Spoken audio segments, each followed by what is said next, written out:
Bonjour à tous, chers amis musulmans, j'espère que vous allez bien.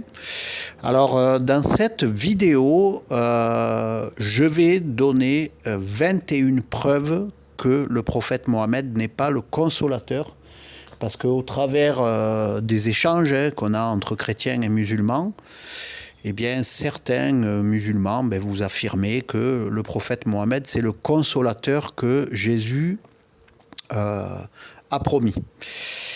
Alors, on y va, c'est parti. Preuve numéro 1, il est l'esprit de vérité. On peut lire ça en Jean 14, 17. Alors, Mohammed n'est pas un esprit, mais il était un homme. Point numéro 2, le monde ne le voit point et ne le connaît point. Encore une fois, Jean 14, 7. Or, Mohammed est présenté comme un personnage qui a été vu et même très connu. Preuve numéro 3, il demeurait auprès des apôtres en eux et ils le connaissaient. Jean 14, 17. Or, le souci, c'est que les apôtres n'ont jamais connu Mohammed, ils n'en ont jamais parlé. Et puis, de toute façon, il est né 6 siècles plus tard. Donc, Mohammed n'a pas pu demeurer auprès des apôtres et encore moins à l'intérieur d'eux, comme le dit le texte biblique. Point numéro 4, il demeurera à jamais avec les disciples du Christ. Jean 14, 16. Le souci, c'est que le prophète Mohammed est mort et donc il n'a pas toujours été avec les disciples du Christ. Point numéro 5, il est envoyé au nom de Jésus. Jean 14, 26. Mohammed n'a jamais dit une seule fois qu'il venait au nom de Jésus. Mais il dit qu'il vient au nom d'Allah. Preuve numéro 6, il vous enseignera toutes choses et vous rappellera ce que je vous ai dit. Jean 14, 26. Alors, quel rapport est-ce qu'il y a entre l'enseignement du prophète Mohammed et celui de Jésus? Et il n'y en a aucun, parce que Mohammed n'enseigne pas ce que Jésus a enseigné. Et d'ailleurs, on note un petit peu, quand on lit le Coran dans la tradition islamique, que Mohammed ne connaissait pas vraiment, spirituellement et profondément, la doctrine du Messie. Point numéro 7, conformément à ce qu'annonce Jésus, les apôtres ont reçu l'Esprit Saint. On trouve ça dans Actes 2, versets 1 à 4. Mais de toute façon, là, le problème est réglé très vite. Et dans tous les cas, il est réglé comme ça. C'est que Mohammed n'était pas né à cette époque-là. Donc Mohammed ne pouvait donc pas être le Saint-Esprit. Point numéro 8, Jésus le désigne comme venant du Père. Jean 14, 26. Alors, vous musulmans, vous ne croyez pas que Dieu est Père. Et on peut lire ça à la sourate 112 et au verset 3. Donc, Mohammed ne peut donc pas être le Saint-Esprit envoyé de la part du Père. Point numéro 9, dans le Coran, Mohammed ne rend pas témoignage à Jésus, mais c'est plutôt Jésus qui lui aurait rendu témoignage. Et on peut lire ça dans la sourate 61 et au verset 6. Le souci, c'est que le texte biblique nous dit que le consolateur rend témoignage à Jésus. Et Mohammed n'a pas vraiment rendu ce témoignage.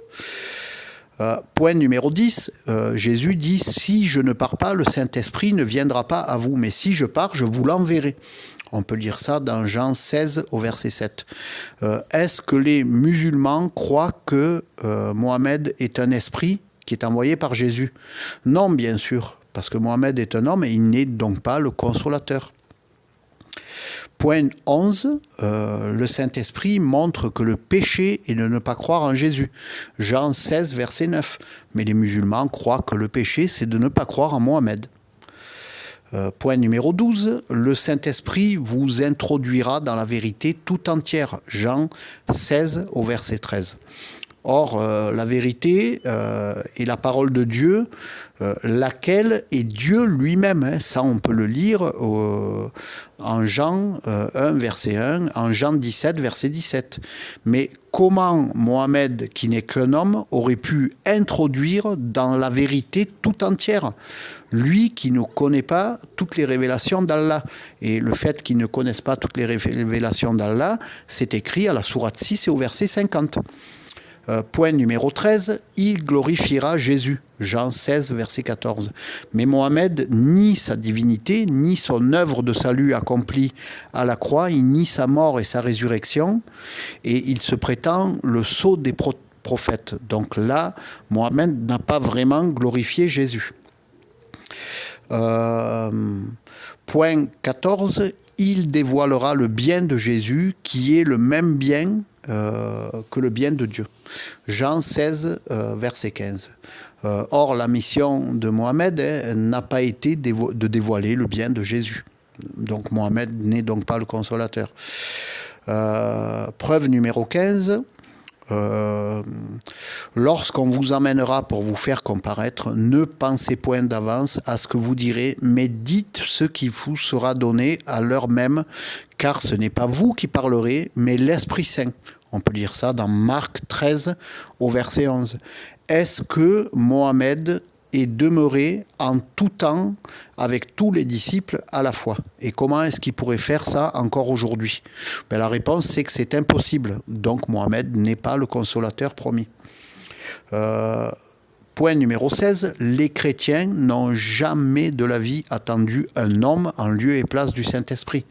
On peut lire ça en Ésaïe 32, 15, en Ésaïe 42, 16, en Ézéchiel 36, 26, en Ézéchiel 39, 29, en Joël 2, 28.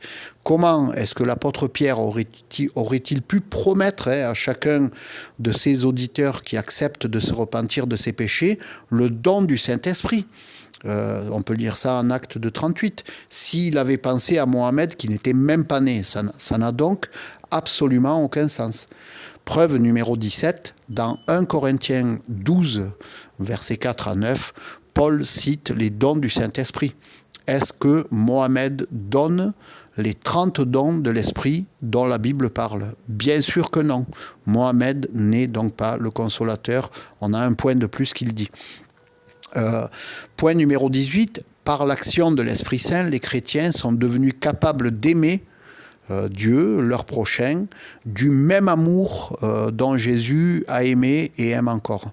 On peut lire ça dans Romains 5,5 et en Jean 80. Est-ce que le témoignage de la vie de Mohamed disait qu'il a aimé comme Jésus aime? Point numéro 19, si la venue de Mohamed a été annoncée par Jésus, comment se fait-il que les premiers chrétiens n'en aient jamais parlé? Mais de toute façon, ils n'étaient pas nés au temps des premiers chrétiens, donc ça n'a non plus aucun sens d'affirmer que Mohamed était le consolateur. Preuve numéro 20, si le Saint-Esprit était Mohamed, pourquoi Pierre proposait-il d'être baptisé pour le recevoir? Acte 2, 38. Est-ce qu'on peut recevoir le prophète Mohamed par le baptême? Bien sûr que non, et ça n'a aucun sens non plus. Et enfin, dernier point, le 21e point, le consolateur est appelé le Saint-Esprit. Il est omniscient et omniprésent. Il a tous les attributs de Dieu, puisque l'Esprit de Dieu est Dieu. Donc, est-ce qu'on peut dire que Mohamed a tous les attributs de Dieu? Bien sûr que non. Et là aussi, pour la 21e fois, on démontre par A plus B que Mohamed n'était pas le consolateur promis. Et alors là, on va lire un passage de Luc 24, verset 49. « Et voici, j'enverrai sur vous ce que mon Père a promis.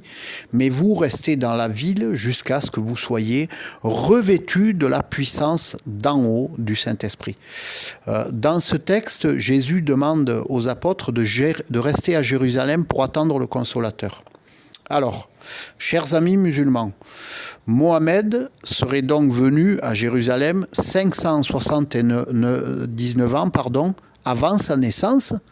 Mais les amis, ça n'a absolument aucun sens, ça, enfin, puisque la tradition musulmane dit que Mohamed est venu à la Mecque en 612.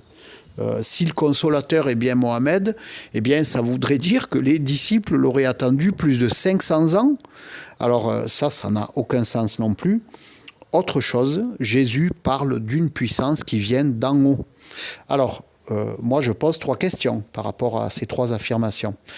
Où est-ce qu'on peut lire que Mohamed est venu à Jérusalem 579 ans avant sa naissance ? La question n'a aucun sens, je sais, mais affirmer que Mohamed est le consolateur, ça n'a aucun sens non plus bibliquement parlant et même coraniquement parlant. Deuxième question, où peut-on lire dans le Coran que les disciples ont vécu plus de 500 ans pour attendre Mohamed ? Et où peut-on le lire dans la Bible aussi, ou dans un quelconque livre? Alors ça se trouve nulle part, ça, chers amis. Et enfin, troisième question, où est-ce qu'on peut lire que Mohamed vient du ciel? La réponse, c'est nulle part. Donc, chers amis, dans cette vidéo, on a démontré 21 fois que le prophète Mohamed n'est pas le Saint-Esprit et n'est pas le consolateur que Jésus avait promis. Voilà, je vous remercie encore une fois pour votre écoute et puis je vous bénis, vous ainsi que vos familles, et je vous dis au plaisir pour une prochaine vidéo.